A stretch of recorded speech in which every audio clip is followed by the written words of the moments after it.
Patay naman ang 4 na magkakaanak sa Baguio matapos matabunan ng lupa ang kanilang bahay. Sa Benguet, problemang baha naman ang namerwisyo sa mga taniman. Live na nakatutok si Joanne Ponsoy ng GMA Regional TV 1 North Central Luzon. Joanne? Pia, pinangangambahan nga ng mga strawberry farmers dito sa La Trinidad, Benguet ang pagkalugi dahil sa pagkabaha ng kanilang mga pananim na strawberry bunsod nga ng bagyong Egay. Natutulog ang mga biktima nang mangyari ang pagguho ng lupa sa Bugyas, Benguet, bunsod ng patuloy na pag-ulan sa probinsya. 4 na magkakamag-anak ang nasawi sa nangyaring landslide. Nakalabas naman ng bahay ang 5 pang kasamahan nila. Sa Baguio City naman, mahigit 20 poste ng kuryente ang natumba at nadaganan ng puno dahil sa bagyong Egay.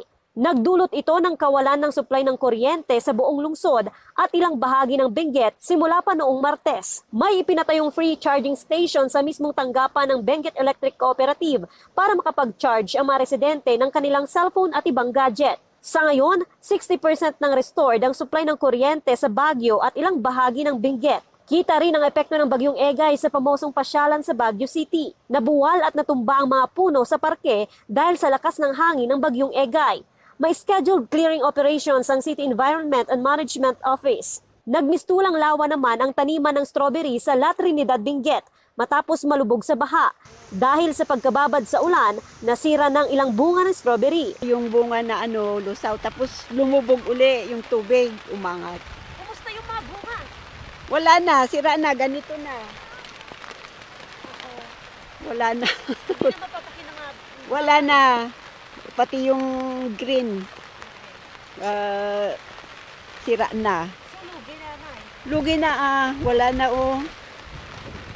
Lad talaga. Bukod nga sa may strawberry, isa rin talaga sa pinakanasira dito sa farm itong mga tanim na lettuce. Itong mga lettuce na ito ay 3 weeks ago itinanim. 1 week na lamang inaantay bago nga ito i-harvest. Kaya naman puspusan na nga itong sinasagawa ng mga farmers para ma-survive itong kanilang mga produkto. Importante raw kasi na sana ay hindi malusaw itong mga dahon ng lettuce. Umaasa silang wag nang magtuloy-tuloy ang malalakas na pag-ulan para maibenta pa nila ang kanilang pananim na lettuce. Lagyan na po ng mga abono, ma'am, yung spray namin ng fungicide, ganun po. Pero makakasurvive pa kaya ito? Kaya pa yan, ma'am.